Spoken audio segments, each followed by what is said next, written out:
Welcome to Nasdaq Trade Talks. I'm Jill Malandrino, Global Markets Reporter at Nasdaq. Joining me is Charlotte Eliasson, Head of Nasdaq Sustainable Bond Network at Nasdaq, to discuss the progress of the network launched just over a year ago in December 2019, as well as some other exciting announcements. Charlotte, it's great to see you. Welcome to Trade Talks. Thank you so much. Thanks for having me. How has the Nasdaq Sustainable Bond Network developed in terms of growth and global reach?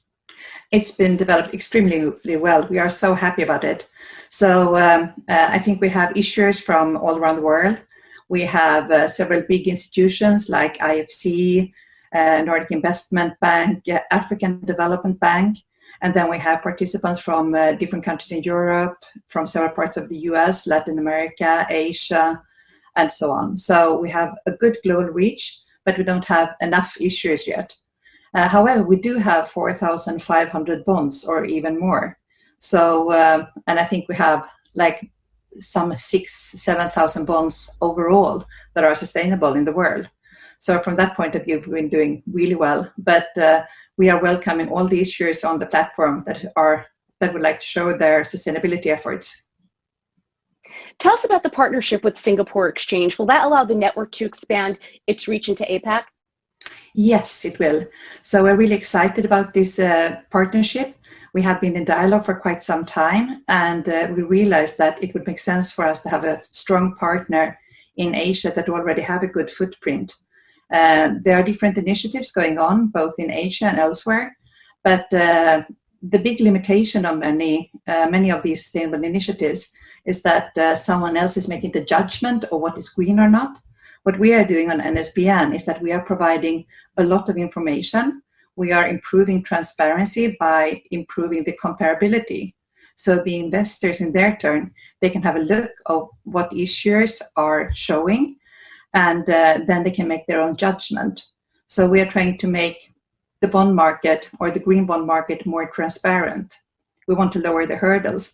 And for doing that in Asia, since we are based in Europe and US, it's quite a reach. So we realized after having this dialogue for, well, almost a year, we realized that it would be better to have this partnership. So we are really looking forward to it. I think that would be very good.